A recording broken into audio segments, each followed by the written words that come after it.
And welcome back. So, yesterday we talked about the basic geography of the peninsula of Greece. We talked about how it's similar to basically a peninsula that sticks out into the water, and those smaller peninsulas are like fingers into the Mediterranean Sea. So, it's a peninsula of peninsulas. We talked about how people adapted to their surroundings, how they adapted to utilizing the sea as their source of food, also trade in order to get access to other resources. And we briefly mentioned two civilizations that developed and later would evolve into the ancient Greeks, the Minoans and the Mycenaeans. So we're going to dive a little bit deeper into the Minoans and the Mycenaeans, and you'll have an activity to go along with that. So the Minoans first, because they lived on this small island that we mentioned before, known as Crete. So because they lived on this small island, the Minoans spent much of their time at sea. They were among some of the best shipbuilders of their time. The Minoan ships would carry goods like wood, olive oil, and pottery all throughout the eastern Mediterranean. They would trade these goods so that they could gain access to copper, gold, silver, and different jewels. So even though that the Crete's location was a great place for trade, it had dangers to it as far as geography goes. Sometime around 1600 BCE, there was this massive volcano that erupted. This eruption created a giant wave that flooded out the majority of the island of Crete. Also, not only did the eruption create this huge wave and flooding, but it threw massive clouds of ash into the sky, meaning that you couldn't grow any crops. Cities were buried in ash. And they believe that this eruption is what led to the end of the Minoan civilization. So, although they lived in what is now Greece and had a great influence on Greek society, historians don't really consider the Minoans to be Greek, and that's one main reason, because they did not speak the language of Greek. So the Minoans did not speak Greek, so they do not consider them to actually be Greek. But they are one of the two main civilizations that influence ancient Greece. The second civilization was the Mycenaeans. So the first people to actually speak Greek were the Mycenaeans. So while the Minoans were sailing throughout the Mediterranean, the Mycenaeans were building these big fortresses, powerful palaces in Greece on the mainland, as you can see in blue on the map on the left-hand side here. The largest and most powerful fortress was Mycenae. So this is where we got the name for Mycenaeans. They named it after Mycenae. By the mid-1400s, the Minoan society was completely gone.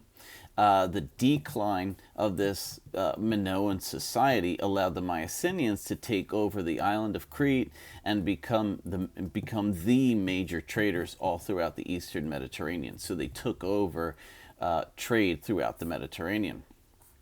They set up colonies in northern Greece and in Italy, and they were able to ship goods to the markets all around the Mediterranean and Black Seas. A little bit more about the Mycenaeans and their trade. So Mycenaeans didn't think that trade had to be conducted peacefully. We say trade, but it didn't necessarily mean they're going in and say, hey, I'm going to give you this and you give me that. It might have been, hey, you're going to give me that, and that's it.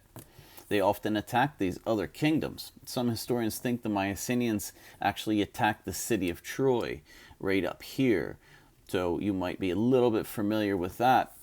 The legendary Trojan War, where you had the Trojan horse, featured in a lot of different pieces of literature. That idea of the giant wooden horse that they gave as a gift, and when the people took it into their walls, all the soldiers jumped out and attacked. So Mycenaean society became began to fall apart in about the 1200s BCE because we were getting invaders from Europe that were sweeping all throughout Greece. At the same time, there were earthquakes destroying many of the cities, a lot of natural disasters occurring, and the Mycenaean civilization crumbled. Greece as a whole slid into this period of warfare and disorder, and we refer to this as the Dark Age. So, the Greeks from this create these city-states. So the Greeks of the Dark Age didn't really leave any written records. So before this, the Mycenaeans, everything had to be interpreted through archaeologists and what they find and what artifacts and remains that we could get. About 300 years after the Mycenaean civilization comes to an end, the Greeks start to join together into small groups in order to have protection and some stability in their daily life. Over time, these groups developed into city-states. The Greek word for a city-state is polis. So, the creation of these polis marked the beginning of what is known as Greece's classical age, and that's what we're most familiar with, the classical age of Greece. A classical age is one that's marked of great achievements. So a little bit more about life in a city-state.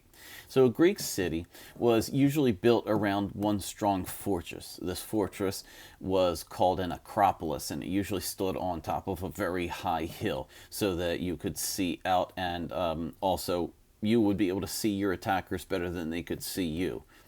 The town around the Acropolis was surrounded by walls for added protection, but not everyone lived inside these walls of the city-state. Farmers, for example, would live outside of the city walls on their farmland so that they could farm it on a daily basis. But during times of war, women, children, and the elderly would be brought inside of the city walls in order to get protection. As a result, they remained safe while the men of the polis formed an army to fight off its enemies. And this is one of the main reasons why Western civilization has had this idea of men fighting and women being protected because of, as I mentioned before, that reproductive value. Women have a higher reproductive value. You could have 10,000 men and one woman and you can't repopulate. But if you have 10,000 women and one man, you could repopulate. A little bit about their marketplaces. So a marketplace was known as an agora. So life in the city typically focused around the agora. It was the center of the city. Farmers would bring their crops to the agora for trade. Craftsmen would bring their different goods. Because it was this large open space, it also was a meeting place for people to get together and for people to talk. So people would hold political assemblies, religious assemblies, and all the shops were typically found here. This city-state, this idea of a city-state became the foundation of the Greek civilization. And in all honesty, it's still the basis or the foundation for our civilization today in the United States. That's why we're the United States of America, because each state somewhat governs itself, and then you have a federal government on top of that. So besides providing security to its people, the city gave them some sort of an identity. You know, I'm from this place. This is also where a lot of ideas of last names would come from. If you ever watched one of these old movies and it's I'm John from this city. So people thought of themselves as residents of a city, not as Greeks. So everybody wasn't walking around saying that I'm Greek. They were members of their city, of their particular group that just happened to be part of the greater group of groups known as Greece. Because the city-state was so central to their lives, the Greeks expected people to participate in its affairs, especially in its economy and its government. So The thing is, for civilizations, for societies to work properly, everyone needs to work together. Everyone is going to have different thoughts, feelings, and beliefs, but they all need to be respected, and everyone needs to work together as a team. And that's what these city-state ideas were all about. And it's kind of like what the United States is all about. We think differently and we feel differently in different states, but we're all Americans. We all work together and help each other, even though we might not even believe in the same God, or we might not have the same religion. So city-states and colonization. So life in Greece eventually became more settled. People no longer had to fear raiders swooping down on their cities and getting attacked, and as a result, they were free to think about things that weren't just defense. They were able to think. They were able to think more like philosophies, think more about life. Some Greeks were dreaming about becoming rich traders. Some of them were starting to think about discovering new lands. Some also worried about how to deal with Greece's growing population. You're getting more and more people. How do we feed and help all of these people?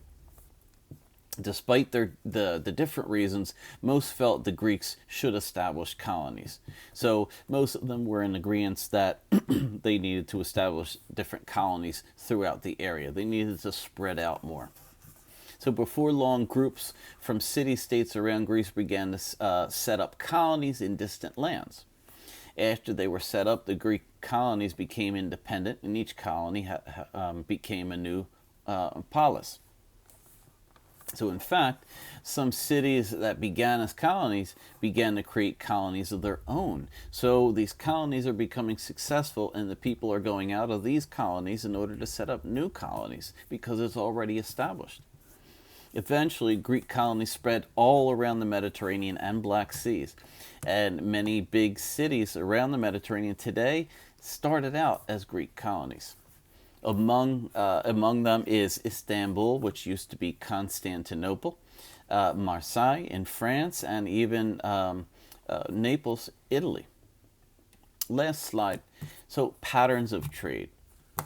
So although the colonies were independent, they often traded with city-states on the mainland. So all of these colonies all over are still coming back to the mainland. That's kind of like what unites them as Greeks. The colonies sent metals such as copper and iron back to the mainland, and in return, the mainland cities are sending out things like wine, olive oil, and other products. This is an artifact, an ancient wine bottle, if you will, a container for holding wine. And this over here is what they used to make olive oil. So they would press the oil out of the olives with this. Trade made the city-states a lot richer and more successful. And because of their location, some city-states became great trading centers. By 550 BCE, the Greeks had become the greatest traders in the entire Aegean region. Greek ships sailed to Egypt and cities all around the Black Sea on a frequent basis.